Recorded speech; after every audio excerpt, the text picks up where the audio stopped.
আপনি কি কখনো চেয়েছেন স্বপ্নে আল্লাহর পক্ষ থেকে কোনো বার্তা পান?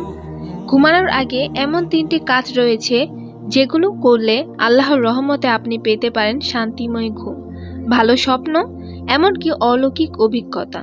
আজকের ভিডিওতে জানবো সেই আমল এবং কিছু সত্য ঘটনা। 1. তওবা ও ইস্তেগফার। ঘুমানোর আগে অন্তর দিয়ে বলুন, আস্তাগফিরুল্লাহ, ইয়া আল্লাহ, আমাকে মাফ করে দাও। এই দোয়া আপনার সমস্ত দিনের গুনাহ মুছে ফেলতে পারে। রাসূল সাল্লাল্লাহু আলাইহি সাল্লাম বলেছেন, 3 বার যে ব্যক্তি ইখলাসের সাথে ইস্তেগফার করবে তার গুনাহ আল্লাহ ক্ষমা করে দেন। একজন ব্যক্তি প্রতিদিন ঘুমানোর আগে তওবা করতেন। এক রাতে স্বপ্ন দেখলেন তিনি জান্নাতের বাগানে হেঁটে চলছে, ফেরেশতারা তাকে স্বাগত জানাচ্ছে। ঘুম ভাঙার পর তিনি কাঁদতে কাঁদতে তাহাজ্জুদের নামাজ আদায় করেন। 2. আয়াতুল কুরসি।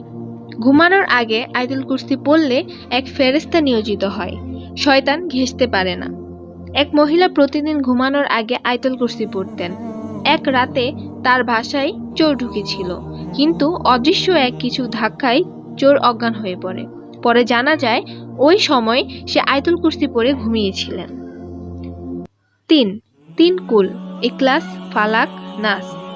এই 3টি সূরা পড়ে শরীরে ফু দিলে তা হয়ে যাবে এক ধরনের আত্মরক্ষার ঢাল।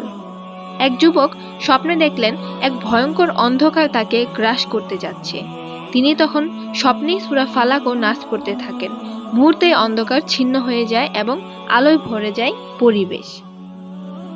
এই ছোট ছোট আমলগুলো শুধু অভ্যাসই নয়, বরং আমাদের আত্মার নিরাপত্তা। তওবা করুন, আয়াতুল কুরসি পড়ুন, 3 কুল পড়ুন, আর দেখুন কিভাবে বদলে যায় আপনার রাত, আপনার স্বপ্ন, এমনকি আপনার জীবন। জেগে থাকো আল্লাহর স্মরণে, ঘুমাও তার নিরাপত্তায়।